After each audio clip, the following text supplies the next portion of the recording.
O sea, ya empezamos. David, bienvenido a Temporal. ¿Cómo estás? Nunca le habíamos preguntado a alguien cómo estaba. ¿Cómo estás? Muy bien, Es hombre, verdad. muy bien. Contento de que me invitaran ustedes, muy queridos como siempre, Andrés y Nicolás. No, el querido sos vos que nos copias las invitaciones. Eh, una invitación que también aceptaste, David, hace muchos años, fue cuando yo quiero arrancar, obviamente por la historia que los ata a ustedes dos y el disclosure, por supuesto, es que los dos estudiaron en el mismo colegio en Bogotá. Y la invitación a la que yo me refiero es una de una TED, porque entiendo que lo más importante en ese colegio era armar charlas TED. Y cuando le tocó el turno a Nicolás, te La invitaron. primera. Ah, esa fue la primera. Ok. Ujú. Y David se montó un proyecto más chévere antes, que no sé si queremos hablar de eso después. Ahorita vamos para allá.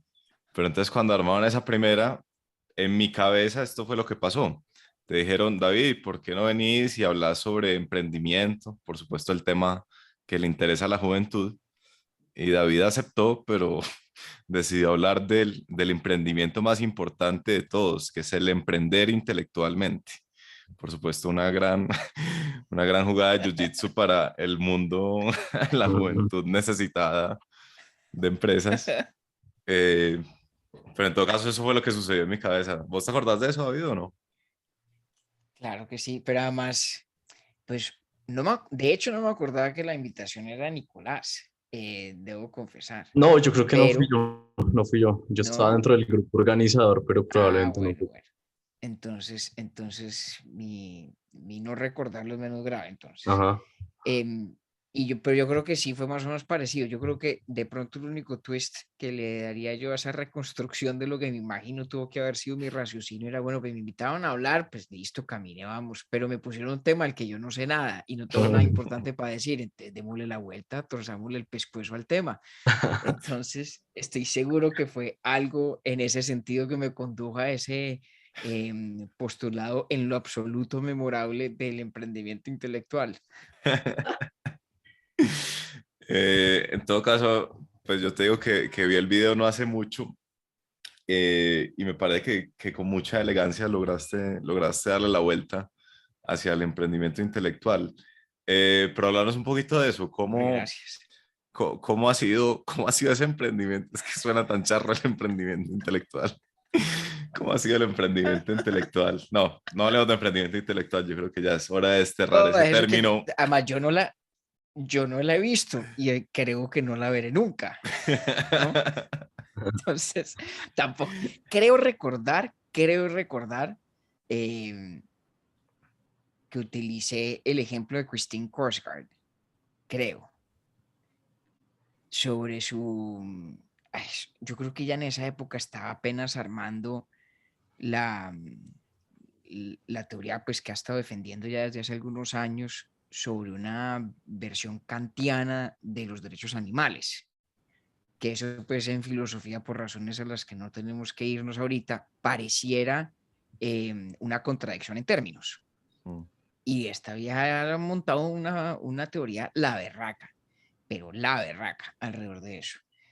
Y resulta que como Kant ha sido tan influyente en la tradición del derecho constitucional, sobre todo en la Europa continental, entonces resulta que hay una cantidad de tribunales constitucionales europeos recurriendo a la señora Korsgaard para que les ayudara más o menos a redactar sus sentencias. Mm. Y me acuerdo mucho de esa historia en esa época porque yo estaba haciendo mi tesis de grado con ella y no creo que ella me lo haya contado porque no era dada a ufanarse ni a compartir esas cosas. En alguna parte tuve que haberlo leído y creo que utilicé ese ejemplo en ese contexto en un esfuerzo por satisfacer lo que creía yo era la mínima expectativa de los que me han invitado y era que cualquier cosa que yo dijera tuviera al menos conato de practicidad, que por lo menos tuviera algún atisbo de relevancia en la vida práctica. No, vámonos por acá. Pues aquí está la señora Korsgaard escribiendo unos libros de filosofía los berracos y sin haberlo buscado ni esperarlo resultó siendo la fuente de inspiración de la doctrina constitucional de protección de derechos animales en varios países europeos. Creo que usé ese ejemplo, porque es bueno además. Sí, me suena que también fue ese. Si esa fue la fuente de inspiración de estos constitucionalistas europeos, ¿cuál habría sido la tuya? Yo no sé por qué estoy haciendo estas transiciones de preguntas tan raras. Eh, Hace rato no hacíamos una entrevista virtual, David, nos tenés que entender. Esta es una excepción mayúscula que estamos haciendo. Eh, ¿cuál, Muchas cuál, cuál, gracias, muy honrosa. cuál habría sido tu fuente de inspiración? Hablamos un poquito cómo fue tu formación, tu formación intelectual en ese sentido, o tal vez mejor que formación, tal vez lo que me interesa entender es esa curiosidad intelectual tuya, ¿por qué ha llegado a ese grado de profundidad que ha llegado? Hombre, que no sé si sea tanto tampoco, por lo menos es persistente.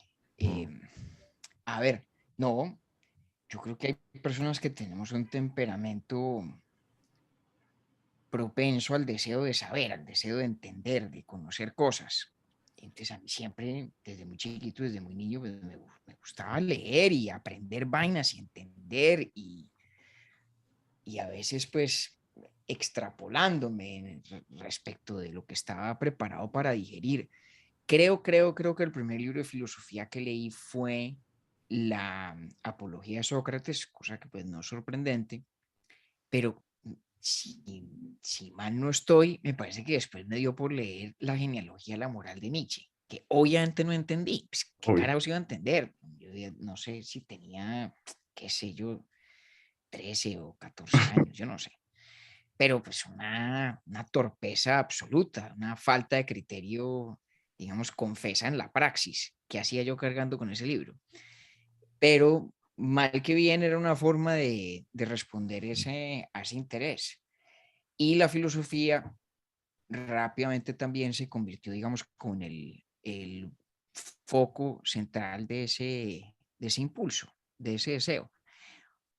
Porque creo que en la filosofía convergen dos cosas que a mí me gustan, que son las que más me despiertan curiosidad. Uno, pues que tiene una dimensión histórica importante. A mí me gusta la historia, me parece muy mm, interesante. Y me parece muy interesante también entender la evolución de las ideas en su contexto histórico, lo que a veces se llama historia ujú. intelectual, o la dimensión histórica de la filosofía misma, que además es una de las maneras como suele enseñarse. Pero lo segundo es que yo creo que me parecía apasionante descubrir problemas que jamás habría yo intuido que lo eran, que es muy distinto de uno conocer un problema y buscar una solución, Ujú. ¿cierto? Pero solamente en la filosofía me parecía a mí que estaba era descubriendo problemas que jamás se me habrían ocurrido a mm. mí. Mm. Eso me parecía, digamos, otro grado de desafío, de complejidad y de curiosidad. ¿Tienes Sigue en pareciéndome mente bonito. algún problema que hayas descubierto que te haya llamado la atención? Pues hombre, vea, bueno, en el colegio, pues donde estudiamos vos y yo, Nicolás, es un colegio que tiene además una formación filosófica realmente extraordinaria. La fundadora y rectora María Mercedes de Brigada es filósofa, además muy buena filósofa, y hay un currículo muy serio de filosofía. Es decir, yo sabía muchísimo más de filosofía que cualquiera de mis compañeros de la universidad cuando llegué a hacer la carrera, pero mucho, no poquito, bastante. Y no lo digo pues en virtud de mis propias lecturas exploratorias, sino del pensum básico del colegio. Y como a mí me gustaba tanto, y se dieron cuenta que me gustaba, hay una profesora en la montaña que se llama Manuela Fernández. Me parece que hoy en día ella es profesora en la Universidad de los Andes. Entiendo que se ha especializado en epistemología.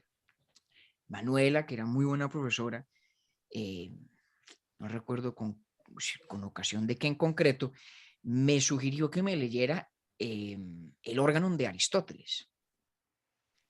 Una cosa es uno leer la Ética Nicómaco, que es un libro, sí, de Aristóteles, y que de pronto el que nunca ha encontrado un texto clásico, pues les parece distante o arcano, pero al fin y al cabo de lo que habla es bastante común, que son los problemas éticos básicos, pues a los que todos nos enfrentamos. Uno en la ética a Nicómaco, por lo menos en una lectura somera, pero satisfactoria, no descubre nuevos problemas necesariamente, sino la manera de Aristóteles de resolver una cantidad de problemas que todos sabemos que existen, qué es lo bueno, qué es lo malo, cómo hago yo para discernir lo uno de lo otro. Estoy, obviamente, reitero, en una lectura somera, pero el órgano de Aristóteles es sobre la filosofía, la ciencia de Aristóteles, sobre la estructura misma del conocimiento, sobre la idea de los axiomas sin los cuales es imposible conocer nada. Es decir, esto es otro tipo de cuestión que al encontrarme yo con ellas, sí, evidentemente me produjo la sensación de que había unos problemas muy importantes, muy difíciles, de los que yo ni siquiera me había percatado. Y me sigue pasando. Les voy a contar una cosa, por ejemplo, ahorita esta semana estoy releyendo cosas para el próximo capítulo de Urbi et Orbi sobre John Locke. Yo, hacía años yo no leía Locke, entonces volví a leer los ensayos sobre el entendimiento humano de Locke. Bueno, chéverísimo. Obviamente hoy soy mejor lector de Locke de lo que lo fui la última vez que leí ese libro, que fue en el 2008, de hecho. Entonces soy mejor lector de Locke hoy. Pero luego me pasó que me senté a leer un libro de Mackie, de J.L. Mackie, sobre Locke, que es espectacular, y ya me ha pasado 3 o 4 veces que digo, miércoles, y esta vaina de verdad es un problema. Yo cuando lo acabo de leer en Locke la semana pasada, me pareció, pues obviamente, pues que sí, que eso es así, que ahí no hay ningún problema, ningún misterio, y resulta que el señor Mackie me abre las puertas a una cantidad de cosas que yo no había visto que eran muy problemáticas. Entonces me sigue pasando. Y me parece que en eso la filosofía pues es muy gratificante para alguien con un temperamento como el mío, porque es inagotable fuente de problemas. Parte del rol del filósofo suena raro, pero es como encontrar problemas, Claro, crear problemas. claro, porque es que, digamos, no crearlos, pero mejor precisarlos, que a veces significa multiplicarlos. ¿Sí? En filosofía pasa mucho que entonces de pronto uno dice, mire, está el problema, qué sé yo, digamos, de la diferencia entre la apariencia y la realidad, ¿cierto? Nosotros tenemos experiencias sensoriales, el mundo se nos presenta de cierta manera, y es intuitivamente cierto que el mundo tal y como se nos presenta y el mundo tal y como es en sí mismo son dos cosas al menos lógicamente distintas, ¿cierto? Pero un filósofo, muchos de hecho, empezarían por decir, no, no, momentico, en realidad hay dos problemas distintos. Hay un problema y es si las cosas distintas de lo que usted percibe existen, que es un problema de naturaleza ontológica o metafísica, y hay una cuestión bien independiente que es de existir esas cosas, ¿cómo sabemos que lo que nosotros percibimos se parece o no se parece a ellas? Es un ejemplo regular, no muy bueno, pero como para dar la sensación de cómo en filosofía a veces la multiplicación de los problemas es parte del camino a el mejor elucidarlos. Entonces, sí, no se trata de crearlos, se trata de precisarlos y eso a veces significa multiplicarlos, pero no todas las veces. La buena filosofía también a veces lo que demuestra es que hay problemas que solo son pseudo problemas o problemas apenas en apariencia. Hay toda una escuela, sobre todo en la contemporaneidad, a la que le encanta tener esa reacción frente a cualquier problema filosófico, decir que es apenas un problema de lenguaje, una trampa lingüística, ¿no? Wittgenstein decía que el rol de la filosofía, esto suena mejor en inglés que en español, is not to solve problems, but to dissolve them. Lo que hace la filosofía no es resolver problemas, sino disolverlos. Entonces, las dos cosas se dan. Normalmente no crearlos, ojalá no crearlos, pero sí a veces multiplicarlos y excepcionalmente disolverlos. Para alguien con ese temperamento, David, como nos acabas de contar, hay vida fuera de la universidad y espérate, yo califico un poco la pregunta para que no quede como que yo estoy diciendo que solo pueden vivir en la universidad. Digo, cuando uno quiere satisfacer, no hablo a lo largo de la vida, pero por lo menos sí en esas primeras Sí. instancias, esa curiosidad y esa necesidad de ir profundo, eh, ¿hay alguna razón o algunas razones por las que fuera de las universidades, tal y como las conocemos, eh, no se pueda lograr? Porque es que, y voy a seguir, fue madre, mis preguntas ahora están más largas, estamos pero oxidados. Porque es que una cosa, David, es que vos sabes que cuando uno se mueve en esto de los nuevos medios, ¿no? Los que hacemos podcast, pues tenemos la tendencia a creer que si nos funciona lo que estamos haciendo, pues eso es validación de que no tenemos que hacerlo de otra manera. Entonces, por ejemplo, yo en este momento me siento hiper escéptico de las universidades y de las maestrías y no sé qué, en parte pues porque no aplico nada ni ejerzo nada de lo que estudié, pero en parte también porque solo cuando salí de la universidad, cuando emergí, se me abrió el mundo y empecé a leer otro tipo de cosas y me empecé realmente, yo creo que a interesar por el conocimiento. Yo creo que antes no tenía ese interés genuino. Entonces tengo un poco ese sesgo anti universidad en el sentido clásico, ¿no? Soy de la universidad de la calle. Entonces un poco creo que quiero es que vos hagas una defensa de la universidad, pues si querés, si no, no la hagas y ya. No, ya vi por dónde va la carnada y la voy a coger, obviamente. A ver, diría yo esto. em, la universidad como tal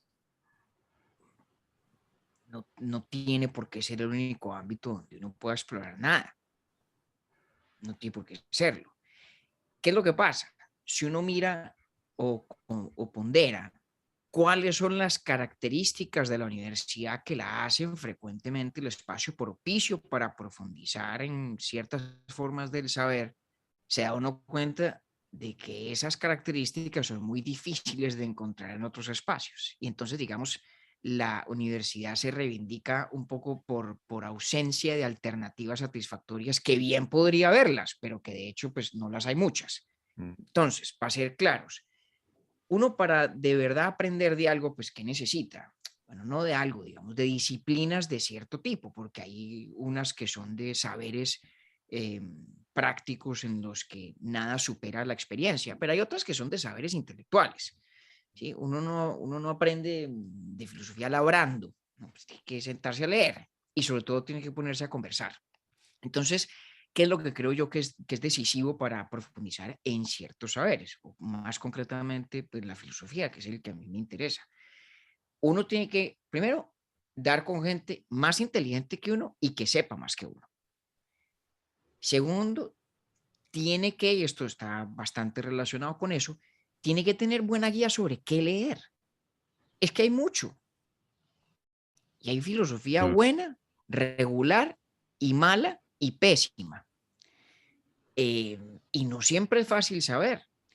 Y hay ciertas maneras más, creo yo, propicias al buen aprendizaje, incluso en el orden en que se leen las cosas buenas. Hay libros que yo me he leído respecto a los cuales solamente lamento la secuencia en que los leí,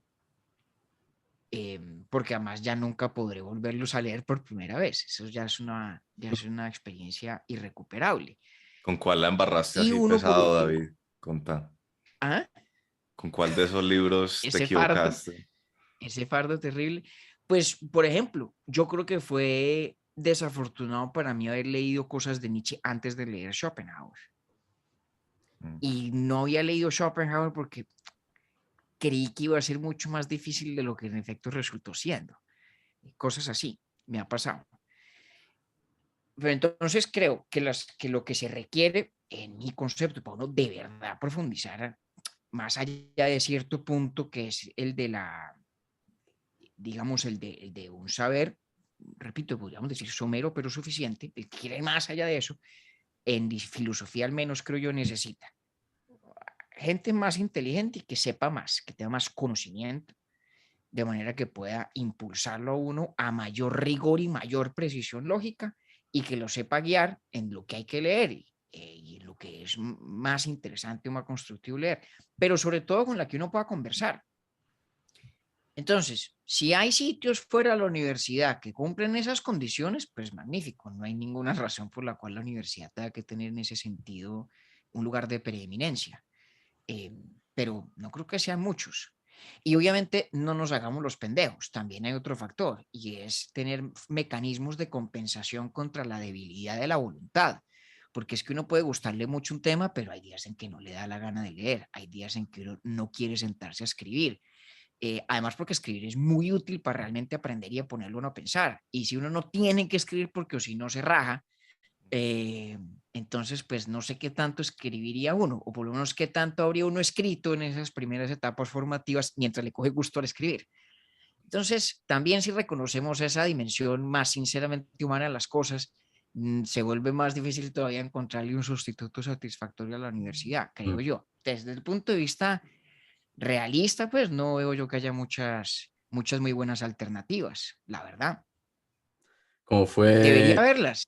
Toca Sí. inventarnos alguna, pero Sí, te quería preguntar de eso, como que ese factor de conversación que dices me parece muy relevante para nutrir ideas de la filosofía, que uno eventualmente podría pensarlo en tertulias o cafés o lo que sea. Pero ¿cómo fue esa experiencia tuya en la universidad? O sea, píntanos un poco tú estudiando filosofía románticamente en una muy buena universidad y charlando con gente, pensaría yo, que sabe más que tú. sí. Pues la verdad es que sí tenía sus cosas románticas, sí tenía elementos de esa imagen bucólica que supongo tener vos en mente, sí Sí. los tenía. Porque yo vivía en una residencia que se llama Leverett House, que queda ahí enfrente del río Charles, y entonces estaba, no sé, digamos, a unos 10 minutos caminando de la Facultad de Filosofía, que se llama el edificio Emerson Hall, en homenaje a Ralph Waldo Emerson. Entonces resulta que caminando de mi residencia al departamento de filosofía, más o menos en toda la mitad del camino, queda un café muy tristemente extinto como resultado de la pandemia, que se llamaba el Café Pamplona. El café, si mal no estoy, el café más antiguo de Harvard Square. Y ese café, pues era mi oficina, mi refugio. Allá estudié yo toda la carrera y allá escribí todos mis ensayos. Me la pasaba sentado allá en ese café. Entonces yo por las mañanas iba, dejaba mis cosas en el café, me iba para clase. Tenía unos compañeros, pues, brillantísimos, deslumbrantes.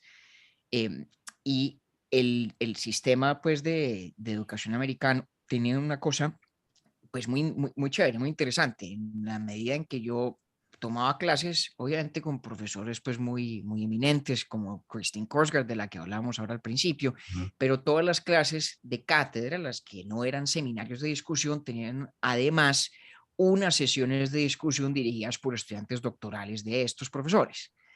Entonces era muy chévere porque siempre había alguien que sabía mucho más que yo, obviamente, pero lo sabía como en dos calibres diferentes, que en el segundo caso, en el caso de los estudiantes doctorales, pues invitaba un poco más al diálogo y al desacuerdo, ¿no? Eh, no siempre tiene uno el mismo arrojo para parársele a Christine Korsgaard y decirle, creo que su objeción acá antes es equivocada. Pues de pronto no. Pero si uno está en el seminario anexo a esa cátedra de discusión con un estudiante doctoral, de pronto se abre más y se presta más para eso. Aunque por la cultura académica americana, digamos que en eso es bastante horizontal, ¿cierto? Donde uno se refiere a los profesores, pues a veces por su primer nombre. Yo nunca fui capaz, pero no está Mm. mal visto y digamos, el diálogo es bastante más fluido y fraterno. Pues sí había contextos en los que no podía tener desacuerdos, pues deliciosos, exquisitos. Me acuerdo de un seminario que tenía yo con Tim Scanlon, que es uno de los grandes filósofos políticos de los últimos, no sé, 20 o 30 años acá, y Tim era defensor de una tesis en metaética que se llama el externalismo, sobre las razones prácticas, y a mí siempre me pareció que el externalismo era un absurdo total. Y Tim sabía eso, entonces en los seminarios, el profesor Scanlon decía, bueno, vamos a hablar del externalismo, a pesar de que si no se lo haga le parezca que esto es absurdo y yo haya malgastado tantos años de mi vida defendiéndolo, pero me lo decía jocosamente. Eh, no voy a decir que esto me pasaba todo el tiempo, esas de las historias Mm. buenas que tenía yo del repertorio. Pero lo chévere además es que fuera del ámbito estrictamente curricular, pues sí tuve la fortuna de conocer unos personajes pues exquisitos como contertulios. Porque de todas formas, la idea es así muy romántica del café, ¿no? De Jean-Paul Sartre sentado con un cigarrillo en la mano, conversando con Simone de Beauvoir al lado y los 5 o 4 amigos allá. Eso está muy bien y todo, pero hay ciertos temas en filosofía que son secos, Mm. que casi que se hablan o se discuten mejor por escrito. Entonces tenía yo como amigos y contertulios de todos los sabores y colores. Había unos que no eran muy locuaces, pero escribían con tremenda claridad y a veces cuando tomábamos clases juntos yo le mandaba un ensayo, estos me mandaban el de ellos y nos sentábamos a hablar ya sobre lo que habíamos escrito. Y había otros que eran magníficos para sentarse a conversar. Y algunos, no muchos, pero algunos que lo hacían muy bien en ambas condiciones. Y chévere también fue para mí que tenía contertulios de otras disciplinas, más allá de la filosofía. Uno pues de los más exquisitos es un profesor que se llama Luis Girón, un gran amigo a quien quiero yo muchísimo. Y Luis, que es un genio, de verdad. Luis creo que llegó a ser su pregrado en Harvard cuando tenía como 16 años y a los 40 años ya era profesor de cátedra titular del Departamento de Literatura Comparada. Entonces él es experto en literatura medieval de la España, pues de las tres culturas y habla yo no sé cuántos idiomas, pero su pregrado había sido en matemáticas y filosofía y había escrito una tesis sobre la filosofía del álgebra, una vaina así. Yo de eso sí que no sé y no entiendo. Pero entonces, claro, un tipo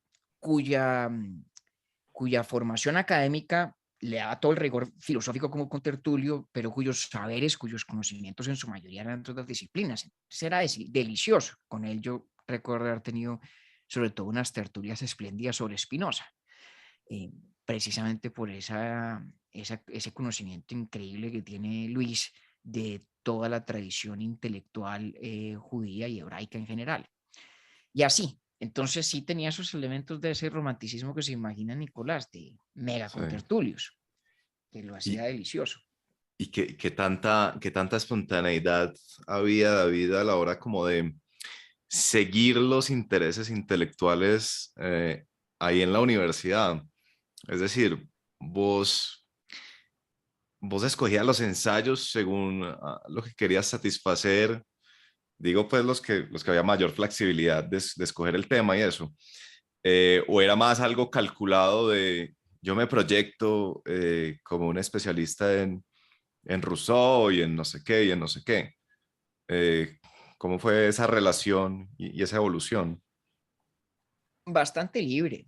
En eso hay en eso hay una diferencia importante, yo creo, entre la concepción del propósito pedagógico de la formación de pregrado en la tradición anglosajona y la europea continental, que es la de países como el nuestro, como Colombia, donde la formación de pregrado en estos últimos, pues, tiene un propósito marcadamente vocacional. Uno estudia, en teoría, aquello en lo cual se va a desempeñar profesionalmente. No así en el mundo anglosajón. Uno estudia, digamos, una carrera que en realidad no es una carrera, que es una excusa para la formación de una inteligencia crítica. Eh, Mm. y es una excusa en el sentido de que esa es la región del conocimiento que uno quiso utilizar como ocasión para lo que en últimas tiene que hacer todo el mundo en un pregrado anglosajón, que es aprender a leer, aprender a escribir y ojalá a mejor pensar. Entonces, como tiene esa orientación tan distinta, que no es vocacional, ¿no? Razón por la cual uno no estudia ni derecho ni medicina, por ejemplo, como pregrados, eh, pues como tiene esa vocación, o mejor, como tiene ese propósito no vocacional, entonces pues es muy libre también en lo que uno hace con su tiempo en la universidad. Eh, yo en eso pues tuve total libertad. Nosotros que Mm. nos exigían pues que uno tuviera un conocimiento mínimo de las áreas básicas del saber filosófico. Pues hombre, hay que saber alguna cosita de historia de la filosofía, hay que saber alguna cosita de qué es la metafísica o la epistemología, pero ¿de qué quiere saber usted más? Ya es problema suyo, ya es cuestión de lo que usted quiera hacer. Entonces, Mm. no, yo en eso tuve muchísima libertad y pude explorar temas que nunca había abordado, a los que no he vuelto muchas veces, pero con el tiempo pues he querido volver eh, y lo hice con plena libertad, delicioso. Entonces, claro, cuando uno mira todo este conjunto de cosas que por lo menos a mí, no significa que todo el mundo, pero que a mí me resultaron de estímulo idóneo para satisfacer esa curiosidad intelectual. Cuando uno mira todo ese conjunto de características, ahí sí que se vuelve difícil uno pensar en dónde Mm. las encuentra en conjunción, como no sea en el espacio de la universidad. Qué angustia además, ¿no? Como tantas, tantas ideas y tantos pensadores y tantas preguntas. Pues lo que pasa con todo, ¿no? Como con la biblioteca que tienes atrás seguramente te Claro. pasa lo mismo. Em, Te quería preguntar si hubo preguntas eh, constantes o problemas que quisiste averiguar para tratar de disolver a lo largo de esos años universitarios. Pues sí, digamos que a mí siempre me ha causado especial intriga las preguntas de lo que en filosofía se llama metaética. Eh, Pongámoslo así, ¿cierto? Todos nos preguntamos si hacer esto o hacer aquello otro es bueno o es malo, ¿cierto? Y la ética, o mejor, las diferentes teorías de la ética, pues nos dan respuestas distintas o nos ofrecen criterios diferentes para responder esa pregunta. En metaética uno se pregunta por cuestiones que son, digamos, a un nivel superior de abstracción, porque se trata de entender el estatus de esas respuestas que nos dan las diferentes teorías éticas. Entonces, por ejemplo, preguntarnos si existe tal cosa como una respuesta objetiva a las preguntas morales. Es decir, cuando yo digo que algo es bueno o algo es malo, puedo decir que algo es bueno o algo es malo objetivamente. Ujú. Fíjate que esa pregunta no tiene nada que ver con cuál sea en efecto mi respuesta a si esto en particular es bueno o malo, sino que tiene que ver es con el estatus de esas respuestas, cualquiera en particular que sea la que uno da. Entonces, esas cuestiones de metaética a mí siempre me pareció bien importantes, bien intrigantes, em, porque claro, eh, la ética de todas las dimensiones de la filosofía, pues es por definición la más práctica, pero además me parece que es la única auténticamente ineludible. Uno puede pasarse la vida tranquilamente y con toda razón sin hacerse ninguna pregunta metafísica de fondo. Pues esos son para los que tenemos ese gusto y la falta de oficio suficiente para hacerlas, pero no tiene ninguna ciencia. Pero parte de lo que hace que la experiencia humana sea lo que es precisamente el que las preguntas éticas sean ineludibles. Entonces eso me ha parecido intrigante. Son problemas que no podemos evitar plantearnos, los problemas generales de la ética, no digo cada detalle en filosofía, pero los problemas generales de la ética. Todos nos preguntamos cómo hemos de vivir. Puede que no siempre de manera explícita, pero nos enfrentamos cotidianamente a este tipo de cuestiones. Luego son ineludibles.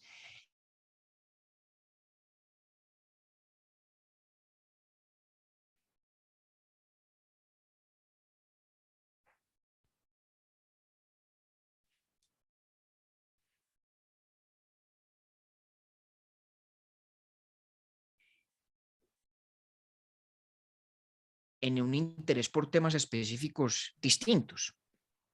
Por ejemplo, a mí nunca me pareció tan interesante la cuestión del libre albedrío, por ejemplo.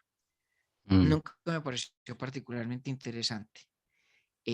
Ahora últimamente me ha interesado más, pero sigo creyendo como creía desde el principio, cuando no me interesaba tanto, que es un pseudo problema, que no es un problema real, eh, o no es un problema que nos debería preocupar en todo caso. Y así, a ratos como que el interés se canaliza o se expresa mejor en algunos tópicos específicos, a ratos en otros. Porque, como para terminar de entenderlo, el pseudo problema, y, y si es demasiado extenso, pues no, pero, pero sí me gustaría saber por qué ves lo del libre albedrío como pseudo problema. Y no tanto por meterme al libre albedrío, sino por entender que es un pseudo problema. Bien, en principio, porque Kant dice una cosa que a mí me parece pues, eminentemente cierta, y dice que los seres humanos no tenemos más opción o más alternativa que concebirnos a nosotros mismos como libres. O sea, cuando uno actúa, en mi experiencia en primera persona, como esto que se siente ser yo en la cotidianidad, se siente libre. O sea, es inevitable concebirnos como libres en relación con nuestra propia conducta. Y si eso es verdad, significa que si fuera falso científicamente el libre albedrío, pues igual estoy atrapado en esta, digamos, imposibilidad psicológica de concebirme como algo distinto de libre. Ya entendí. Entonces, digamos que hay una cárcel psicológica, digámoslo así, que paradójicamente consiste en sentirme libre o creerme libre, que Kant observó, yo creo que con mucho tino. Esa fue la primera vez que yo sentí y dije, esto no es un problema de verdad, porque ¿qué? Si alguien me pusiera enfrente la demostración deductiva infalible de que el libre albedrío es falso, entonces ¿qué? Pues nada, me toca a mí, igual que a Kant, salir a seguir actuando bajo la presunción de que soy libre, porque digamos estoy psicológicamente atrapado en esa presunción. Ese argumento, que era el que tenía yo entonces, no es del todo satisfactorio, ¿no? No es del todo satisfactorio. Y hoy en día creo que hay unos mucho mejores que básicamente lo que demuestran es que el concepto de libertad que interesa, que importa, es un concepto que nada tiene que ver con lo que normalmente concebimos como libre albedrío. Entonces, ¿por qué es un pseudo problema en esa segunda versión del análisis, que creo yo es más sofisticada y certera? Pues porque cuando la gente se preocupa por la cuestión del libre albedrío, en realidad lo que le preocupa es la idea de que en el universo moral deje de existir la responsabilidad, ¿cierto? Nos preocupa que la gente no sea libre porque si no es libre, pues nadie sería responsable de nada de lo que hace, ni yo lo sería tampoco de lo que hago. Y si en el mundo social no existiera el concepto de responsabilidad, pues es como si colapsara el edificio completo. Interactuaríamos unos con otros como interactúa uno con las piedras o con los árboles, o sea, como entes, como criaturas que no son sujetos de juicios de responsabilidad. Eso es muy grave. Pero es un pseudo problema porque resulta que los conceptos como responsabilidad, que son indispensables, no dependen de aquello que normalmente llamamos libre albedrío. Entonces, se vuelve pseudo problema porque uno cercena una conexión que no es explícita en el planteamiento del problema, pero que evidentemente es la que le da fuerza o ímpetu. Está bueno. ¿Cómo hacen los académicos para vivir tranquilos sabiendo que gran parte de sus vidas las pudieron haber dedicado a un pseudo problema? No sé, bueno, desafortunadamente no, pues es decisión también, pero yo no tengo vida de académico, ¿no? Yo no trabajo en una universidad, yo no soy profesor, no enseño, por lo menos no me pagan por enseñar en todo caso. Luego no puedo abrogarme la vocería del gremio al que no pertenezco. Y creo que por los que conozco, me parece que hay académicos como de dos pelambres, ¿no? Hay aquellos que creen y a quienes les importa que su actividad académica tenga, digamos, resonancias prácticas, alguna relevancia en el mundo de la praxis. Yo nunca he tenido esa proclividad. A mí eso nunca me ha importado en realidad. Los temas que me interesan en filosofía no me interesan porque de tener una respuesta, caramba, qué importante que sería. No, eso a mí nunca me ha parecido relevante. O sea, me parece que el que hace filosofía porque cree que tiene mucha importancia práctica las conclusiones a las que uno llega en la filosofía académica, pues caramba, creo que se equivocó de oficio, la verdad. Pero creo que en realidad la gran mayoría de los filósofos, por lo menos los filósofos académicos, hacen filosofía porque les deleita, porque el ejercicio de hacer filosofía es delicioso, es una nota. Y son muchos los que incluso con el tiempo han descubierto que habían invertido una cantidad en respuestas que resultaron ser equivocadas, pero creo que sería más grave aún el yerro de luego decir que estaban perdiendo el tiempo. Hay un tipo, por ejemplo, que se llama Hilary Putnam, es un gran filósofo norteamericano, que cambió tantas veces de opinión frente a temas fundamentales que cuando uno en filosofía habla de Putnam, tiene que preguntar ¿cuál Putnam? ¿No? Y hay toda una catalogación de las diferentes etapas de Putnam, porque pues hay muchos Putnams. Y no pasa nada. Y a mí me parece que eso está perfecto. Y hay gente que ha hecho retractaciones muy grandes, pero que eso no necesariamente le resta valor al trabajo filosófico que han hecho. Además, porque ustedes que son oyentes de Urbi y Ortorbi me han oído esto muchas veces, en filosofía el camino importa más que el punto de llegada. Entonces yo puedo hacer una labor filosófica que conduce a una conclusión determinada, que luego resulta estar equivocada o de la que me convenzo yo es equivocada después, y eso no significa que no tenga mérito el camino que condujo a ese error. Yo sí creo que hay cosas tales como los yerros elegantes. Hay formas muy elegantes de equivocarse en filosofía, muy. Como hay también formas bruscas y toscas de estar en lo cierto y que no por eso tiene mayor mérito. Porque todo va en el calibre y en el peso de las justificaciones que se ofrecen y no solamente de las conclusiones que uno establece. Entonces, pues no sé, depende del temperamento de los académicos, pero yo, si fuera uno, no perdería un segundo de sueño por la posibilidad de haber estado equivocado en todo, en lo absoluto. Hablando un poco de eso, al principio nos dijiste que tenías como dos grandes intereses a raíz de la filosofía. Uno, la historia de las ideas o el desarrollo de las ideas por medio de la historia y, los nuevos problemas o problemas por Sí. resolver. Ya hablamos un poco del segundo y me parecería chévere hablar del primero, que creo que empata bien con lo que estás diciendo porque una pregunta que yo me he hecho muchas veces es ¿qué tanto permean las ideas de ciertos filósofos en la sociedad? Entonces, pues, en Sí. alguna conversación tuvimos, dijimos como, claro, Marx fue probablemente el mayor influenciador del siglo XX, creo que es un ejemplo muy específico, pero en Sí. general, sí, como ¿qué opinas de eso, del pensamiento de la filosofía y la realidad? Esa es una muy buena pregunta. A ver, yo creo que hay áreas de la filosofía más propensas a tener ese tipo de influencia. Obviamente la filosofía política tienen es un lugar de preeminencia. Y la filosofía moral la ha tenido también en algunos campos, históricamente, sobre todo cuando la filosofía y la teología se hacían juntas. Pues yo siempre he sido como escéptico de esta idea de que las ideas permean. Hombre, depende como a qué capa esté uno hablando. Si estamos hablando de que las ideas llegan como sin darnos cuenta a la totalidad de una sociedad o que de una manera u otra todo el mundo más o menos las conoce o las entiende, caramba, son pocas, muy pocas, muy pocas.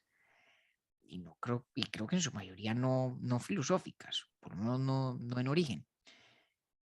Pero, pues, en las sociedades ocurren cosas y en la historia se dan cosas que dependen de lo que piensan grupos de personas, no necesariamente lo que piensa todo el mundo, ¿sí?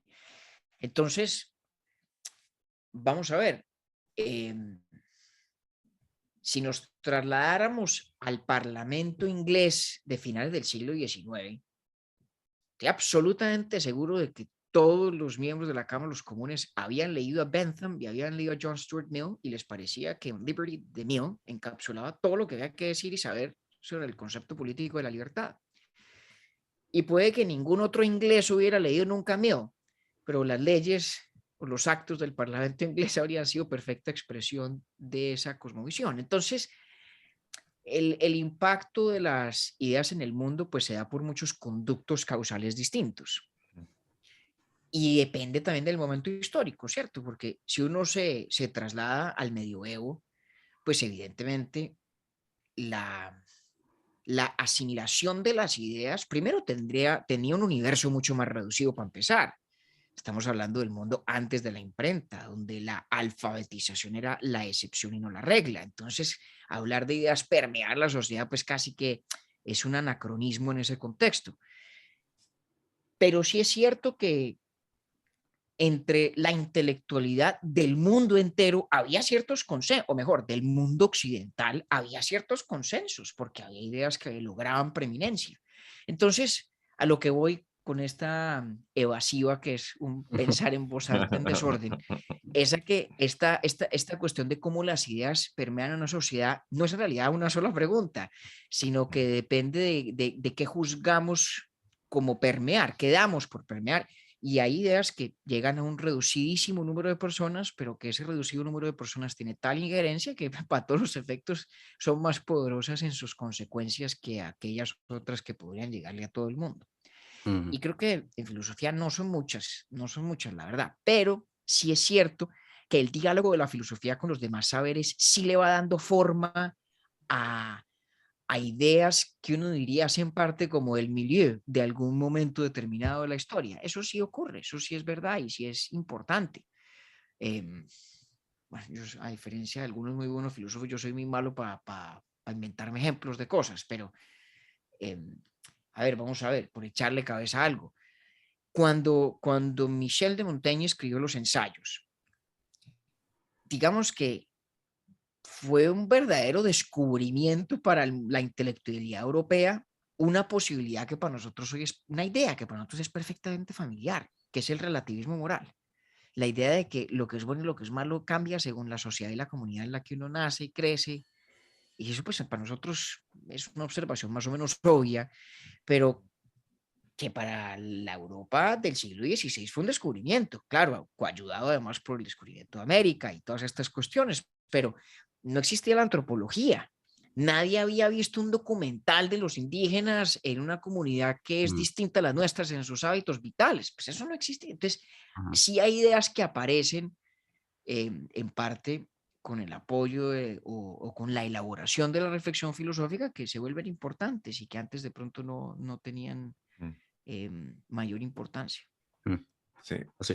al mismo tiempo es un poco triste, aquí estoy hablando en términos personales, cuando uno advierte o tiene como su baño de realidad de que tal vez existe tal brecha entre la realidad y las ideas, y no solo las ideas, sino como la tradición intelectual de Occidente o lo que quieran, pues es un poco triste. Yo ahorita estoy leyendo un libro que se llama algo así como el Manual del Dictador, The Dictator's Handbook, y es de un profesor de NYU de ciencia política que se llama Bruce Bueno o algo así. Y el hombre dice, en realidad la política no se determina ni por las ideas de Montesquieu, ni por ni siquiera las de Maquiavelo, ni las de cualquier inserta tu filósofo de antigüedad, tu pensador de antigüedad, sino por estos tres elementos, y son tres elementos súper crudos, como hágase con el Poder y poder, poder. tenga una coalición muy pequeña, págueles, no sé qué. Entonces, como, uy, jue madre, no puede ser, Mr. Hombre, Bueno. pero no, pero ahí sí tengo que discrepar sustancialmente con el señor. Bueno, porque es que aquí hay, digamos, esos ambos extremos. A ver, yo soy particularmente escéptico de las macroteorías históricas o sociológicas, las que pretenden identificar, digamos, un patrón esencial para, digamos, la política, por ejemplo, en este caso. Porque, a ver, hay casos históricos clarísimos e indubitables de los cuales eso no es verdad. No es verdad. Sí, vamos a poner un ejemplo sencillo. La Revolución Americana, la independencia de los Estados Unidos. No se trata de que unos señores se levantaron aquí una mañana y leyeron a Montesquieu, leyeron a Locke y dijeron, uy, esta vaina hay que hacer la realidad. Pues no, les estaban clavando un jurgo de impuestos y venían peleados con la corona por otras razones y seguramente además alguno tendría una rencilla personal con un capitán del ejército realista que seguramente se sobrepasó con un pariente, qué sé yo. Es decir, obviamente que hay mezcla de cualquier cantidad de factores, pero que la Constitución de los Estados Unidos tenga la estructura que tenga, que ha pervivido hasta hoy, ese hecho se explica fundamentalmente en función de las ideas de los señores John Locke, Nicolás Maquiavelo y Montesquieu. Eso es verdad, eso es cierto. Como es cierto, pero no nos vayamos tan lejos, volvamos al principio. Como es cierto que hay unos señores en la Corte Suprema de algún país europeo que se están sentando a pensar si los animales tienen o no derechos y dicen, caramba, pero ¿será que logramos justificarlo de una manera concordante con el concepto de dignidad humana en nuestra jurisprudencia? Lo cual la respuesta es de golpe sí, aquí está el libro de la señora Cosgar y se siente. Esas cosas también ocurren. Digamos que obviamente que la política tiene esos elementos que le son inherentes de los juegos de poder, de las enemistades. Claro que sí, pero también es verdad que las ideas y las prácticas compartidas desde el punto de vista tanto del lenguaje como de los conceptos crean límites. Crean límites. ¿Es más difícil ser un tirano hoy que de lo que era serlo hace 200 años? Pues claro que sí, claro que sí. ¿Por qué? Porque los códigos conceptuales de lo que aceptamos como legítimo y lo que de entrada nos parece legítimo son distintos. Y esos son códigos conceptuales, ¿no? Eso es ineludiblemente cierto. Entonces, ni tanto que queme al santo, ni tampoco que no lo alumbre. No es que uno escriba un libro de filosofía política y todo el mundo sale al día siguiente corriendo a decir, uy, caramba, ¿a qué vamos a responderlos? Pues no, pero tampoco es verdad que nada asume lo que sobre esas cosas se dice y se hace. Le voy a poner un ejemplo que es muy interesante y muy diciente. José Luis Rodríguez Zapatero, que fue presidente del gobierno español, cuando era de la Cámara de los Diputados, eh, se leyó un libro. Creo que Zapatero no habla inglés, creo que lo leyó en español. Republicanismo, una teoría sobre el gobierno y la libertad. Es un libro de Philip Pettit, que es un gran filósofo político contemporáneo, el más importante defensor del republicanismo como filosofía política. No tiene nada que ver con el Partido Republicano Americano. Zapatero se leyó el libro y le pareció una berraquera y dijo, esta vaina, esto es así, por aquí es. Muy bien, se dio a gobernar, fue presidente del gobierno de España, bien o mal, pues ya que los ciudadanos españoles lo juzguen y habrá toda suerte de opiniones, pero el cuento va que el tipo llamó un día al señor Philip Pettit a decirle, óigame, profesor Pettit, ¿cómo le va? Mire, le habla José Luis Rodríguez Zapatero, presidente del gobierno de España. Ah, bueno, sí, ¿cómo le va? ¿Cómo está? Mire, quiero pedirle un favor. Es que cuando yo leí su libro, se volvió, digamos, el criterio esencial que yo adopté para las políticas públicas que he tratado de promover del gobierno. ¿Por qué no se escribe usted un libro en total independencia del gobierno, evaluando qué tan bien o mal apliqué la teoría que usted propuso? Y ese libro se publicó y existe, se me olvida el título. Wow. Y esa historia es verdad, porque esta historia me la contó Philip Pettit, no me la contó Zapatero, a quien no conozco. No eran amigos, no hablaron antes, no, el tipo lo llamó y le dijo, mire, yo leí su libro, fue muy importante, guió buena parte de lo que hice en el gobierno, ¿por qué no se escribe un balance? Y creo que el balance es moderadamente positivo, es como, sí, le pegó al perro varias cositas. Digamos, a la luz del criterio de la teoría, repito, no se trata de pasar juicios sobre el gobierno de Zapatero, no es lo que me interesa. Entonces, a lo que voy es que sí, la política es cruda y la realidad tiene esas características y las ideas pues no lo son todos, pero tampoco son del todo inocuas.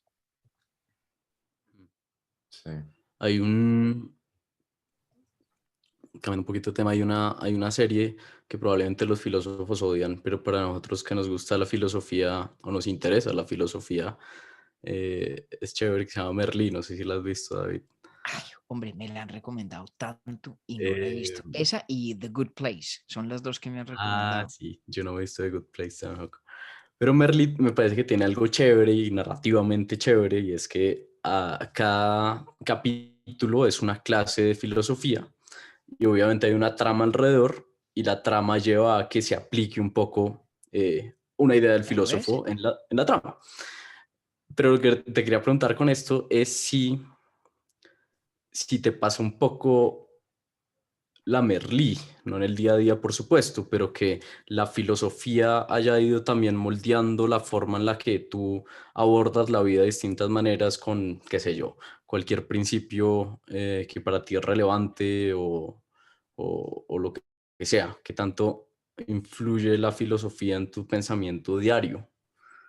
Pues Yo creo que bastante, pero de pronto no exactamente de esa manera, no porque me encuentre con situaciones o circunstancias frente a las cuales, digamos, haya una respuesta en mi inventario de reflexiones filosóficas que venga como anillo al dedo. No Ujú. tanto eso, sino, sino que yo creo que fruto de lo que me ha interesado en filosofía, de lo que me ha interesado leer o investigar o de lo que me he preguntado, de lo muy poquito que he escrito, fruto de esas cosas va uno desarrollando de pronto como una macroactitud frente a cierto tipo de circunstancias vitales. Entonces yo creo que en eso la filosofía realmente me ha ido moldeando el temperamento, verdaderamente el temperamento. O sea, no son respuestas concretas o ideas específicas o distinciones particulares, sino que me va ajustando un poquito el temperamento, mi manera de reaccionar ante ciertas cosas.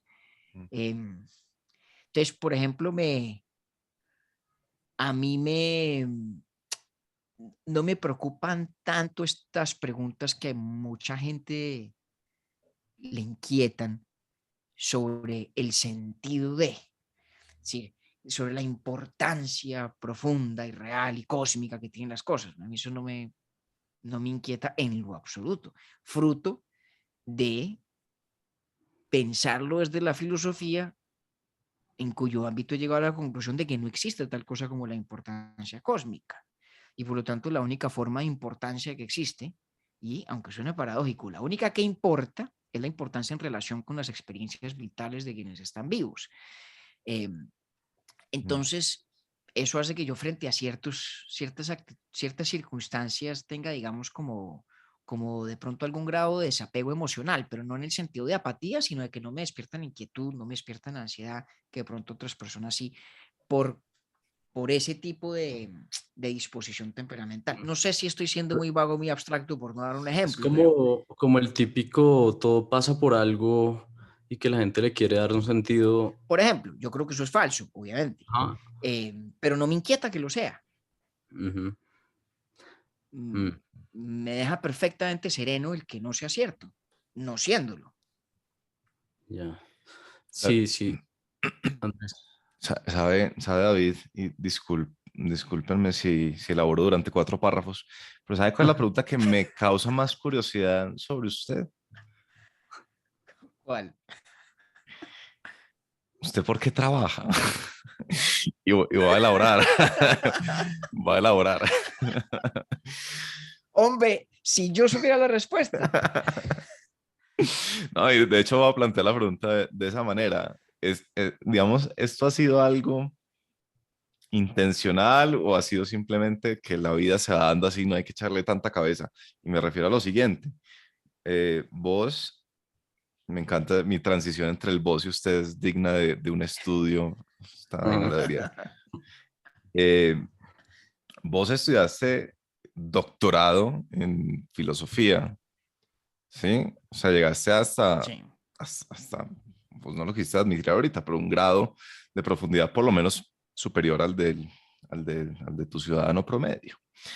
Eh, y digamos que en ese mundo del conocimiento, pareciera que de lo que has dicho, tajaste o reconociste o aceptaste o te resignaste a que hay cierta separación con la práctica. Y no sé si el hecho de que no vivas en el mundo académico aún, sino que hayas pasado a, entre comillas, para decirlo antipáticamente, el mundo real y tengas un trabajo Ujú. como consultor. No sé si eso fue una cosa intencional, que de hecho haya sido una decisión producto del temperamento moldeado por el conocimiento y el saber filosófico. O es simplemente así, así sucedió. Hombre, es un poco consecuencia mejor, de los imperativos de la cotidianidad. ¿En qué sentido? En que, pues, hombre, uno tiene que vivir de algo, tiene que tener un trabajo que le pague alguna cosa. Yo, a diferencia de lo que sugería el, el título mañoso de mi charla con la que empezamos conversando, yo no tengo vocación de emprendedor, a mí no se me ocurre un negocio nuevo, ni sirvo para eso. Entonces, pues nada, tengo que conseguir quien me pague por hacer un trabajo. Y dado ese imperativo, resultaba óptimo que yo pasara pues a trabajar en el sector privado, que es lo que hago hoy en día, efectivamente como consultor. Y nada, ahí estoy bien y me gusta y es muy interesante y todo lo que quiera, pero no voy a negar que extraño la institución del mecenazgo renacentista, porque si pudiera, Todos, pucha, Ave María, todos, hasta los que no lo la merecemos. extraño. Claro, claro. Yo a veces medio en broma, medio en serio, digo que mi aspiración profesional de largo plazo es que me mantenga María Cristina, que, que todos los días será más exitosa como actriz. Entonces, pues, bueno, y capaz que sí. ¿Qué es lo que pasa? Es difícil contestar a esta pregunta de una manera que luego no se exponga uno a alguna forma de sanción moral. ¿Por qué? Porque es que, obviamente, de todo lo que hemos estado hablando es de una dimensión de lo que yo hago y de lo que me gusta, que no es mi trabajo, en el sentido de que no es actividad remunerada, pero no es tampoco ociosa, en el sentido de que es no hacer nada, ¿no? Sentarse a leer y a escribir y a pensar sobre filosofía no es no hacer nada, obviamente, pero no solo eso, es una actividad profundamente productiva, provechosísima. Ahora, no de una manera que amerite o dé lugar a compensación económica, porque nadie me paga a mí por hacer eso. Pero eso es una característica accidental o contingente de, de la manera como opera nuestra sociedad y demás. Entonces, yo siempre tengo cierta renuencia a decir que si por mí fuera no trabajaría, porque es cierto que si por mí fuera, seguramente no tendría el empleo que tengo, si pudiera prescindir del ingreso que me causa. ¿Por qué? Porque pues me parecería mucho mejor plan sentarme a leer filosofía todo el día. Pero no uso esa frase porque eso suena a que me gustaría no hacer un carajo, no hacer nada, y eso no es verdad. Eso no es verdad. Entonces, ahí hay una trampa lingüística de la que además nosotros hemos hablado antes, ¿no? En esta cuestión del trabajo y el ocio. Eh, entonces, la anuncio para que sea claro que no caigo en ella a propósito. Pero sí es verdad que nos hace falta un buen mecenas. Eso sí es cierto. Oíste, el hecho de que, en, pues por no ir más lejos, en tu firma de consultoría para la que trabajas, eh, contraten filósofos, entiendo no solo vos, sino alguna vez vi que tienen un póster de buscamos filósofos para trabajar como consultores. Eso es, se explica, ¿crees vos, en el nivel que uno quisiera de, es que ellos tienen una capacidad de conceptualización superior o por lo menos significativa? ¿O es algo tan sencillo como están entrenados para ser muy claros y para escribir muy claramente? ¿Es algo tan sencillo o es tan elevado como uno quisiera pensar?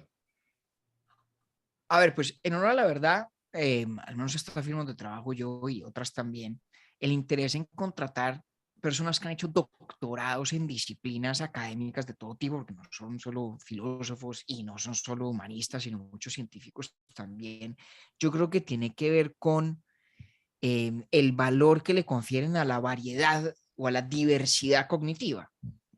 Si vos tenés un equipo donde hay 5 personas que tienen exactamente el mismo trasfondo académico, han estudiado lo mismo, han leído lo mismo, han pensado en lo mismo, pues ¿cuál es el valor del sexto? Que tenga, digamos, más o menos la misma perspectiva, versus una bien distinta que pueda realmente dar lugar a otro tipo de preguntas o posibilidades o tal. Entonces, eso en general creo que es la razón de fondo por la cual les interesan a algunas firmas, eh, personas pues con formación, digámoslo, heterodoxa para lo que se usa o es Ujú, costumbre en el sector privado. Y en el caso de los filósofos en particular, yo creo que pues si uno ha sido un buen estudiante de filosofía y hasta buen filósofo, pues al menos lo que uno debería tener es mucha precisión conceptual, mucha claridad conceptual. Eso sí es verdad, porque ese es el instrumento por excelencia de la actividad que uno hace. Yo siempre en eso trazo una analogía con las matemáticas. Claro, la diferencia es que en matemáticas, digamos, los tópicos sobre los que se aplica esa claridad no son de naturaleza fácilmente expresable en el lenguaje ordinario y común, no son ni siquiera constructos lingüísticos en muchos casos. En filosofía en última, sí. Eh, Excepción hecha de la lógica formal, porque hay dominios de la filosofía que también están allende la expresión del lenguaje natural. Pero para la mayoría de los que estudiamos filosofía o los que nos gusta la filosofía, pues ella con qué se hace, con palabras. Y lo que busca es la clarificación de conceptos, la precisión de ideas en su vehículo de expresión que es el lenguaje. Entonces, eso, la verdad es que eso es útil en todo. No se me ocurre a mí una dimensión, digamos, de trabajo, un elemento en la vida laboral en la que no sea útil tener esa característica, pero ciertamente lo es, por lo menos en el tipo de trabajo que hago yo como consultor, donde uno básicamente tiene que ayudar a precisar la estructura de un problema, Mm. darle algún rasgo, solución, pero además saberlo explicar en términos sencillos y persuasivos que permitan cambiar la manera como se hacen las cosas. Mm. Y en eso yo sí creo que lo que uno en filosofía debería aprender a hacer bien, pues si en efecto lo ha aprendido, le sirve y le sirve mucho. Por lo menos a mí me ha servido. De este contacto que has tenido con el sector privado,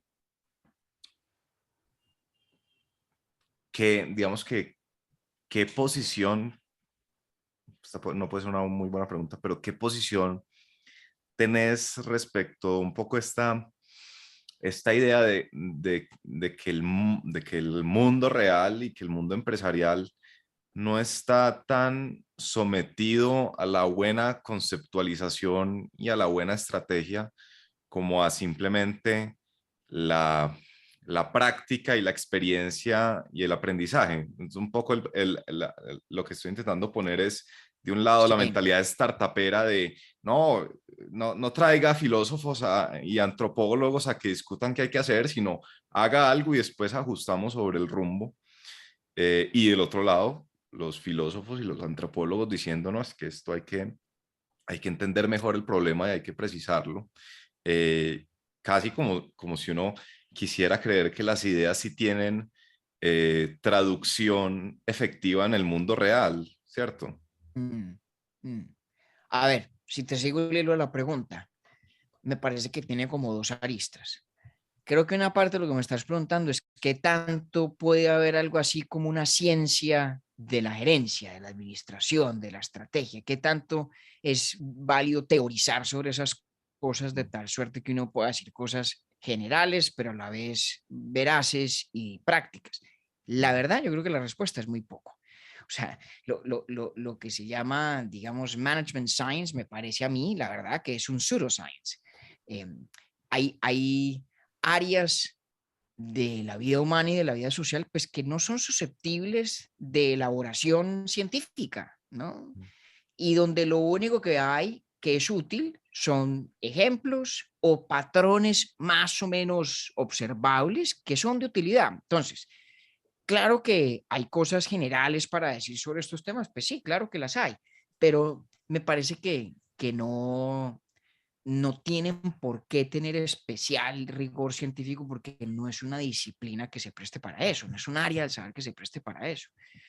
Eh, entonces yo por eso soy pues muy, confieso, muy escéptico sobre los libros de negocios y esas cosas, porque no se me ocurre cómo le puedan sacar a un tema de esos 100 páginas, no se me ocurre cómo, la verdad. Eh, creo que casi todos los libros sobre temas de negocios y eso, se escribe un dossier que le proponen a la agencia que lo publica, que debe ser de 5 o 10 páginas, y luego el esfuerzo es sacarle a esos 100 o 150. Ese es el trabajo duro. Pues, ¿por qué? Porque, ¿qué es lo que se puede hacer? Se puede describir unos patrones generales, ilustrarlos con unos ejemplos y no ir mucho más allá. Eh, y si se va más allá, se cae en el riesgo de decir obviedades o falsedades. Eso si le cojo pues como la primera arista de la pregunta. Y la segunda, pues, no sé, no creo tener respuesta a eso, porque al fin y al cabo, en el modelo de sociedad que tenemos, cada quien hace con su dinero casi que lo que le venga en gana. Entonces, pues, si la persona que crea una empresa quiere inventarse la rueda nuevamente, pues magnífico, que bien pueda, siempre y cuando no esté estafando a nadie, siempre y cuando sea claro con todos sus inversionistas que están poniendo una cantidad de capital semilla para que uno invente la rueda, magnífico. Y hay gente que logra cosas nuevas y hay otros que no.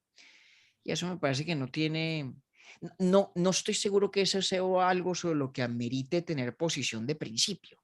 Mm. Nada, hay que ver el caso, porque además habrá ideas de negocios nuevos que son efectivamente tan novedosas, ¿no? De estas, por ejemplo, que tienen que crear demanda para un producto o un servicio nuevo que no existe porque la gente no se lo ha imaginado todavía, donde tal vez ese sea el camino correcto y no el seguir patrones que ya se hayan observado. Digamos que siempre será cierto que el seguir patrones observados em, no es tal vez el camino más próspero para efectos de innovar. Eso parecería ser cierto. Pero bueno, puede haber negocios que son exitosos y son viables no porque sean particularmente innovadores, sino porque encuentran una demanda que ya existe para algo que ya se conoce y que nadie más ha querido suplir, ¿no? Digo yo. Entonces, depende del caso. Coherente con la primera parte de mi respuesta de aseverar que estas cuestiones son apenas pseudocientíficas, no tomo posición de principio en relación con la segunda. Mm. Hay un escritor inglés, Matt Ridley, que, que pone como la idea del mundo a futuro él es optimista en que el mundo va a seguir progresando siempre y cuando pasen tres cosas. Uno, que siga habiendo intercambio de ideas, intercambio económico. Dos, que haya innovaciones tecnológicas para la solución de, por ejemplo, problemas climáticos o por el estilo. Y tres, y lo pone como algo muy esencial, que nos sigamos pensando como especie. Y lo pone como idea de si solo nos enfocamos y parece que gran parte apunta hacia allá en tecnología e innovación, se va a perder esa parte de pensarnos como especie y las preguntas amplias que pueden salir de ahí. Muy interesante eso. Eh, ¿Tú cómo ves? Uno, si estás de acuerdo con eso, y dos, ¿qué rol tiene hoy no solo el filósofo, tal vez la persona que se dedica al pensamiento en general, como de cómo están funcionando las sociedades y las personas? ¿Qué rol tenemos ahorita, si es que tenemos uno? Oye, está interesante lo de este señor. Ojo que es un libro de negocios, Está David. interesante. Cuidado con sus comentarios. No, No, pero es que yo pediría el five-pager que le mandó a la editorial. Y de pronto con eso es suficiente. Pero la idea está interesante. La idea no está mal. Otra cosa es que merite 200 páginas o 300. Eso es No, otra a cosa. ver, en defensa de Matt Ridley, él es biólogo. eh, él no es es de biólogo. negocios. Él es No sé. biólogo. Entonces, pues a mí eso me parece sensato. Porque además creo que es verdad que ciertas cosas que hemos ido logrando como humanidad y algunas que se nos presentan en nuestro horizonte más o menos inmediato, pues realmente plantean problemas nuevos, muy complejos, que nos atañen a todos y que son casi naturaleza existencial. Obviamente está el caso del cambio climático, por ejemplo, pero también está el tema de la inteligencia artificial, o mejor, la posibilidad de lo que se llama inteligencia artificial general, que algún día podamos crear una máquina que sea auténticamente inteligente, no que sea capaz de hacer procesos cognitivos más rápido o superiores Ujú. a los que no son biológicamente posibles a nosotros. Eso ya existe y existe hace mucho rato. Esa parte no tiene tanta ciencia, sino precisamente pues la posibilidad de la inteligencia artificial general, sobre la cual además hay un debate filosófico álgido fascinante. Porque ¿qué pasa si lográramos la inteligencia artificial general? Pues lo primero que uno tenía que preguntarse es si esos computadores hay que tratarlos como personas y adquieren en consecuencia derechos como las personas. No voy a ir pues allá a esa discusión, pero ese es un dilema cierto y posible para quienes creen que es posible la inteligencia artificial general. Mm. Mencioné el del cambio climático, mencioné ese. Obviamente la forma como nosotros interactuamos en sociedad también es muy distinta de cosas que hemos visto antes. A ver, yo soy un profundo descreído de cada vez que se dice que está ocurriendo algo sin precedentes, porque eso casi siempre es mentira, Mm. ¿no? Sería un pésimo periodista. Yo no aceptaría ninguno de Un los titular. titulares que... No, pues no podría titular nada. Eh, porque cada vez que hay algo sin precedentes, mentira, claro que tiene precedentes y muy pocas cosas que nos están ocurriendo a nosotros son tan transformadoras como creemos. Es más, pónganse a pensar ustedes qué es más transformador, la llegada de los computadores o haber visto llegar la electricidad. De hecho, yo creo que lo primero, perdón, lo segundo probablemente en relación con lo primero, es más la brecha entre la experiencia vital de una gente que vivió en 1810 y los que se fueron a dormir en 1890 que la brecha vital que nos parece tan gigantesca entre nosotros tres y nuestros abuelos. Muchísimo más amplia la primera. O sea que incluso cuando se habla de que ahora la tecnología transforma nuestra vida a pasos más acelerados, tampoco es del todo cierto. En realidad, ¿a qué voy? A que yo descreo de toda afirmación en el sentido de que estamos viendo algo que nunca se ha visto antes. Casi siempre es falsa. Y esa es la presunción correcta, es su falsedad. Pero, por ejemplo, yo sí me he preguntado a veces si la virtualidad como vehículo principal de las relaciones interpersonales sí es en efecto una cosa que no tenga un análogo preciso en el pasado. Porque me parece que entran a jugar factores biológicos muy interesantes.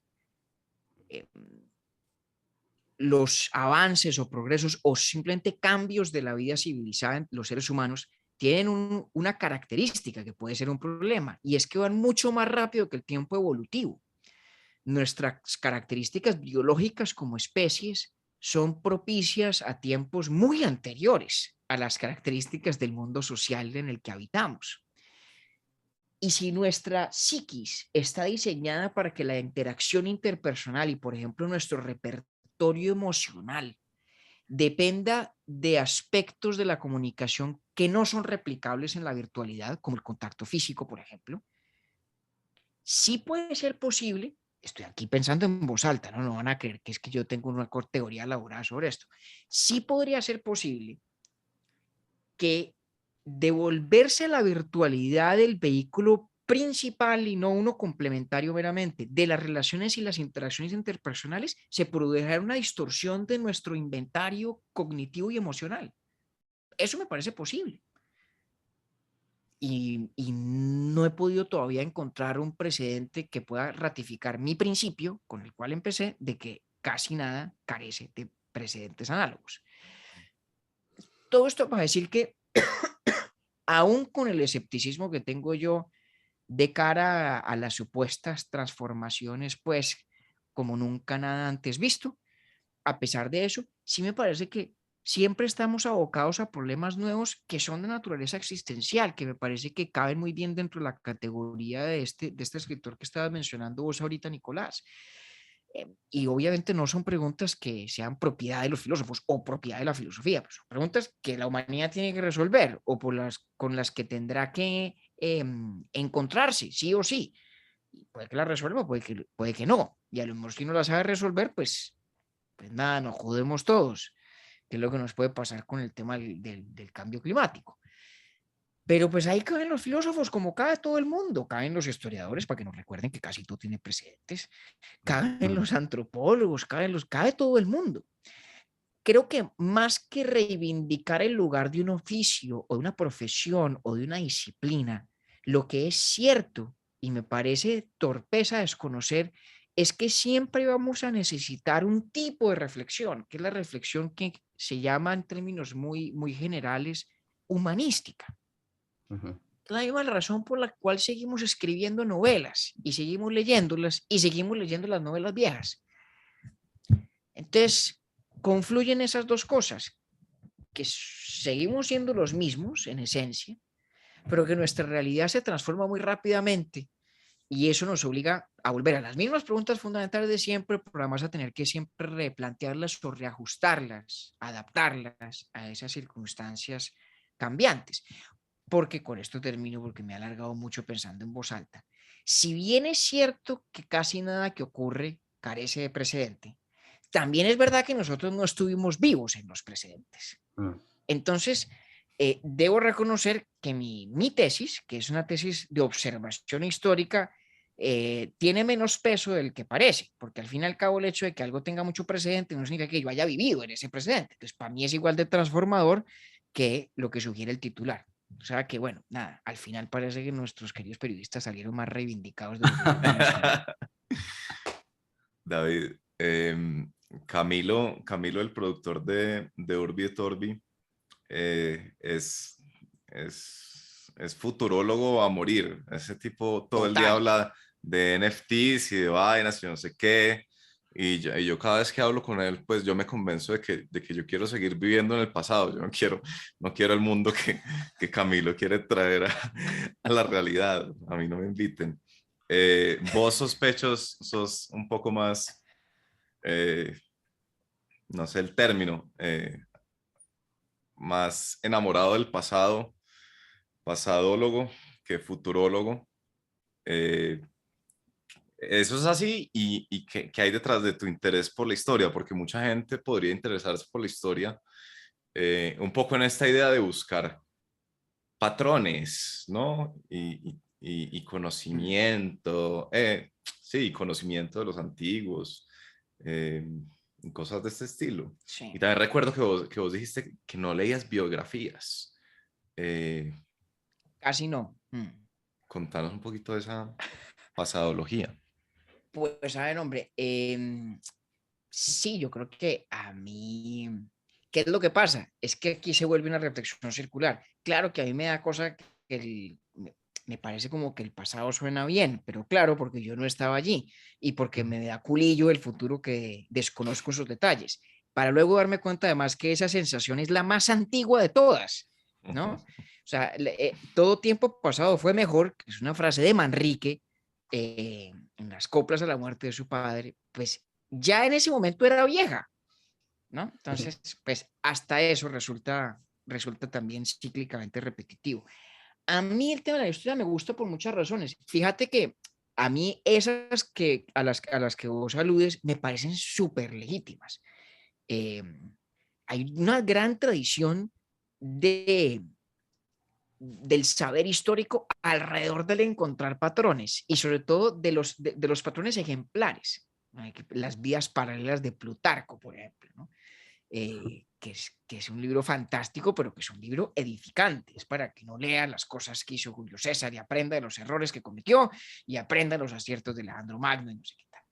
Y Catón, que era un tipo tan honorable y así debería comportarse uno. A mí eso me parece que está bien. Eh, a mí me gusta Plutarco es porque me parecen divertidas las historias. Me encanta el anecdotario de esos personajes, que hay unos tíos buenísimos. Aunque este, por ejemplo, que creo que es de Suetonio, no de Plutarco, ¿no? El cuento de cuando Julio César estuvo, me parece que en el reino ay, de Bitinia, me parece que fue. Y estando allá un tiempo, se fue a un templo de Alejandro Magno y Julio César, que ya tenía, no sé, 30 años, se sentó arrodillado, llorando frente a la estatua de Alejandro en esa tristeza, porque Alejandro a los 18 ya había conquistado el mundo y él a los 30 era un bueno para nada, que no había hecho un culo, no sé. Y bueno, terminó lo que terminó. Entonces, a mí esas historias me parecen divertidísimas, me gustan. Otra cosa que tengo en común con Camilo, por ejemplo, que es un apasionado del anecdotario de escritores, sobre todo, literario. A mí todas esas razones para aprender de historia me parecen legítimas. A mí, ¿por qué me gusta? Pues porque como tengo ese escepticismo de cara a cualquier pretensión de novedad y porque en general la novedad me parece no muy importante, en general,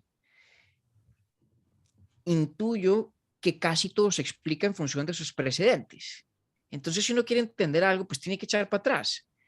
Y eso además hace que yo tenga ciertas mañas en mis hábitos de lectura que son sumamente imprácticas, eh, como la aspiración secreta, que no lo es tanto, pero sí frustrada, de leerme los clásicos de la historia de la filosofía en orden cronológico. Ya no lo hice y no sé si algún día lo pueda hacer, pero me parece que eso sería lo lógico. O sea, sé que lo que estoy diciendo es absurdo porque no es verdad, pero instintivamente, y me pasa todo el tiempo que voy a leer a fulano y digo, no, pero ¿cómo voy a empezar a leer ese libro si no me he leído antes este otro que se man se leyó? Empieza a echar para atrás, para atrás, para atrás y bueno, termino en la épica de Gilgamesh. Entonces, eso me pasa mucho. Y no leo biografías casi porque, pues, si las leyera, uy, caramba, tienen que ser vidas que de verdad lo ameriten, no joda, que de verdad lo ameriten, porque es que hay tanto libro tan bueno Mm. que me parece que hay como una desproporción en la asignación de mi propio tiempo. Esto, entre otras, no es una valoración ni una observación sobre quienes sí las leen o sobre los libros de biografías que en sí mismos pueden ser fantásticos. Por aquí tengo la de Andrew Roberts de Churchill que me la regaló mi amigo Gregorio Londoño y que me la va a leer. Esa me la va a leer porque me parece espectacular y viene súper recomendada y tal y no sé qué. Pero no son muchas más las que me leo porque hago una cuenta sencilla. Si ese es un libro de 500 páginas que me va a tardar X horas leer, hombre, ¿cuántos libros de filosofía que tengo pendientes que hace rato estoy que me leo podría leer en esas mismas X horas? O mejor, ¿cuántos libros sobre ese periodo de la historia en su totalidad me podría leer que me darían conocimiento suficiente del personaje, pero todo el conocimiento adicional de lo que está ocurriendo en su alrededor? Pero eso es una cosa meramente temperamental, la verdad. Eso sí me parece que no tiene ninguna justificación de fondo. No tengo ningún Sí. argumento propiamente hablando. Lo que tengo es esas reacciones instintivas que les estoy describiendo que hacen que no lea casi nada en materia de biografías. David, lo que hay que hacer en este momento es, por supuesto, atender como dicen por ahí, el elefante en el cuarto. Eh, pues tu descrédito de la novedad eh, es interesante toda vez que ahora tenés un podcast. ¿O te parece que el podcast no es nada novedoso, sino que es el mismo fenómeno de la radio? Contanos un poquito no nos hables de la historia de Urbi et Orbi, eso ya está más documentado, pues, que quién sabe qué, pero, pero hablanos un poquito de cómo ha sido tu experiencia en ese sentido, y si eso si te ha servido para reconciliar esa disociación entre David el estudioso y David el trabajador. Suena a cuento infantil, Totalmente. lo siento. Sí. Totalmente. Eso último es exactamente el propósito que cumple para mí. Porque además yo tengo una característica que ya ustedes la saben y quien eh, tenga el mal juicio de estar oyendo esto todavía, a lo mejor la habrá notado, y es que, y digo mal juicio por mí, no por ustedes dos, ¿no? Y es que yo pienso hablando, yo pienso en voz alta. A mí me cuesta mucho trabajo pensar en silencio. Cuando yo escribo, me pongo a hablar. María Cristina, mi esposa, tiene unos videos fantásticos, divertidísimos, de cuando yo estaba escribiendo la disertación a las 2 o 3 de la mañana, me sentaba hablando y gesticulando frente al computador, leyéndome lo que me había escrito. Yo soy supremamente verbal en mi manera de pensar. Entonces, porque, o sea, un podcast, porque es el medio perfecto para yo hacer eso, sentarme a conversar con alguien es la manera como logro yo organizar mis ideas, mi pensamiento. Yo normalmente no tengo mayor claridad antes de decir algo que la que adquiero en el proceso de decirlo. Entonces el podcast es un medio en eso perfecto, que tiene una ventaja que no tiene la radio. Y es que sale, pues por lo menos que no tiene, no, la radio de pronto sí la puede tener, pero tiene una ventaja. Lo saca uno cuando quiere, como quiere, no está tenido un horario que le imponga a nadie. Entonces, Bueno, fíjese, eso es como mi único emprendimiento. Y capaz que podríamos decir que es un emprendimiento intelectual, ahora que lo pienso. Ahora sí, por fin. Por fin. Se cerró la brecha al fin. Nico, ¿por dónde iba a Eh, seguir? em, yo quiero, esto se lo hemos preguntado a varios entrevistados y la verdad siempre me encanta esta pregunta, es saber cómo lees y contigo más, cómo lees en el sentido de cómo escribes los libros, si tomas apuntes, si simplemente tienes una gran memoria, cómo es ese proceso de lecturas. Sí, pues yo siempre leo con un esfero en la mano. Si no tengo un esfero, no leo.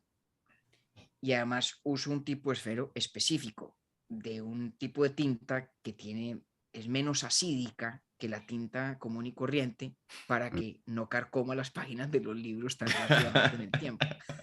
Y las pido por correo y si no lo tengo, no puedo leer. Es un camello. Entonces yo tengo ese esfero en todas partes, en el bolsillo, en las chaquetas, en los maletines, porque si no tengo, no puedo leer. ¿Sabes el nombre del Eh, esfero o no? Sí, claro, se llama, lo consigue uno en cualquier droguería. Acá, pues en Estados Unidos, se llama Precise. Es Precise V5, que es el de la puntica más finita, pero lo puedes pedir por Amazon. Sí. Entonces, siempre lo con un esfero. Y he ido como construyendo unos hábitos, pues unos códigos ya relativamente estandarizados. Los libros de literatura, de ficción, subrayo cosas, pero casi nunca hago anotaciones marginales, casi nunca, porque mi diálogo con esos libros es puramente estético, no son libros que estoy estudiando. Por eso digo casi nunca, porque hay ciertas horas de ficción y literatura que sí las leo estudiándolas. O sea, cuando leí la Divina Comedia de Dante, incluso cuando leo la Ilíada o la Odisea, eh, todavía son libros que, sobre todo en la primera lectura o la segunda lectura, todavía los estoy estudiando. Entonces, por ejemplo, no sé, si me fuera a leer la Ilíada en estos días, seguramente no haría anotaciones marginales, pero las primeras dos veces que me la leí, sí, eh, Mm. porque lo estaba como estudiando.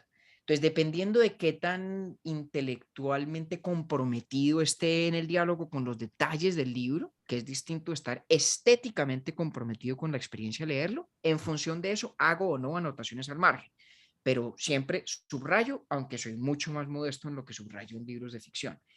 Dos, mis anotaciones al margen casi nunca son comentarios, apreciaciones, casi nunca. Lo que son es un índice minucioso del texto. Entonces, mis anotaciones al margen, lo que son es de qué está hablando este tipo acá. Mm. Y digamos, termine en ese sistema porque cuando uno está haciendo un doctorado en filosofía y se lee un poco de libros para escribir, el problema que uno tiene es que está escribiendo y dice, y Kant esta vez que dijo tal cosa, mierda, ¿dónde fue que lo dijo? Mm. Ah, pucha, ¿en qué libro? ¿En qué página? Vaya y Mm. búsquelo. Y yo todo lo que leo lo leo en formato físico. Yo no leo en Kindle, yo no leo en digital, o sea, imprimo los ensayos o los libros los compro. Entonces se volvió mi sistema de rastreo de la información. Entonces tengo, por ejemplo, eh, hago una cantidad de cosas como el siempre tener un papelito donde hago apuntes de los libros con los que estoy, digamos, en ese diálogo intelectual y voy apuntando ideas importantes y todas las páginas en las que aparecen mencionadas o en las que tiene algún rol. Entonces se me Mm. vuelve facilísimo releer cuando releo por propósito, digamos, de recordar que no de la experiencia estética. ¿Sí? Entonces, si yo leo un libro de filosofía y después tengo que preparar un capítulo de Urbi et Orbi, por ejemplo, ¿cierto? O por tiempo o porque lo acaba de leer hace poco, mi relectura es rapidísima y súper precisa. ¿Sí? Pero logro releerme el libro en cuestión de 2, 3 o 4 horas, completo, que me habría tomado en su primera lectura, no sé, pero me podría haber tomado 14 o 20 horas, o lo que fuera, porque esa relectura no es estética, no es el placer de leer cómo escribe y tal. No sé. Y me ha pasado, con esto termino, como se darán cuenta, tengo 1500 cosas para decir Mm. sobre cómo leo. Me pasa que hay filósofos que los estudio, pero cuya pluma me encanta y quedo, digamos, como atrapado en esta necesidad de, marcar el libro como suelo marcar lo que estudio, pero habiendo deseado casi no marcarlo, para leerme el párrafo completo, no lo que subrayé, porque es que me pasa mucho con Bernard Williams, me pasa mucho con Harry Frankfurt, por ejemplo. Entonces, de algunos de los libros de ellos, tengo 2 ejemplares, el de estudiar y el de disfrutar. David, para ir cerrando, teníamos un tema que no podíamos dejar pasar, en el que vos, por supuesto, tendrás la última palabra para explicar lo siguiente. ¿Cómo es que la que ha sido llamada la mejor novela colombiana de todos los tiempos, si te preguntas quién la ha llamado así, fui yo, Cartas Cruzadas, no es tan conocida o es casi un collector's item? Yo me la crucé, me pareció la mejor novela de todos los tiempos. Luego escuché un capítulo de Urbi et Orbi en el que vos decías que era tu novela preferida colombiana o algo por el estilo. Sí. Y bueno, la gran pregunta es esa, ¿cómo es que tenemos el secreto y nadie más lo tiene? No tengo ni idea por qué. No sé por qué pasa eso, pero es una novelaza. Cartas Cruzadas, que es de Darío Jaramillo Agudelo, que es pues poeta y novelista antioqueño. Darío además me parece que fue durante muchos años director cultural del Banco de la República. No. Yo creo, mi muy modesto concepto, creo que es la mejor y tal vez, al menos de lo que yo he leído, la única novela acertada con ocasión de la tragedia del narcotráfico en Colombia. Y digo acertada no en lo histórico y eso, porque no se trata de ese tema, sino es la única novela que no es un amarillismo traqueto facilista, que esas pues se escriben solas, ¿no? Y uno podría tener sobre esas novelas, me parece que podría darse un fenómeno como el de las novelas de caballería medievales, pues con contadas excepciones están echando el mismo cuento y son variaciones sobre un tema y le cambian el nombre al traqueto y cambian la locación de la masacre y no sé qué, y más o menos le echa unos adornitos aquí, otros allá, y es la misma novela, y no dice nada. Y son novelas que expirarán, creo, salvo la que pueda revestir de algún interés histórico por motivos muy específicos o particulares. Pero esta Darío Jaramillo tiene ese que me parece que es un mérito importante en el contexto de la literatura colombiana. Pero no es una novela sobre eso, es una novela sobre el amor y sobre la manera como los amores nacen, se forjan, crecen y desfallecen también, y sobre la manera como también se deshacen. Y es una novela epistolar, está contada en cartas, y a mí me gusta el género epistolar, me gusta mucho.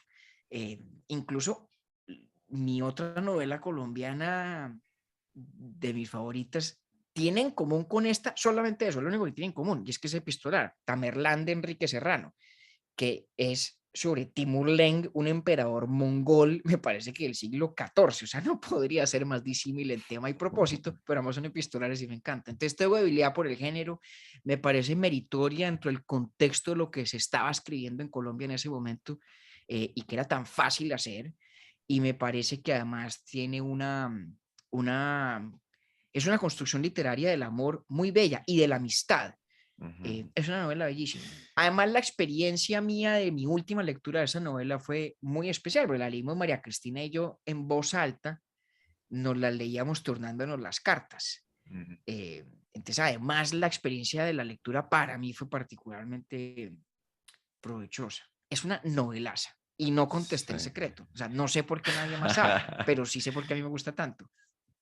Tiene además, David, esto lo hablábamos esta mañana, porque justo tuvimos un entrevistado que lo primero que vio fue el libro, porque lo tengo justo ahí, y empezó a hablar que también le encantaba, pues, Cartas Cruzadas, y nos recordó que hay otro elemento que la hace también una gran novela, y es, pues no sé si lo simplificamos demasiado diciendo las múltiples perspectivas y cómo ellas interactúan en las mismas cartas, ¿cierto? El mismo periodo de las cartas que se envían y cómo hay baches en esta que se rellenan en este y que se van revelando. Es Es una cosa fantástica.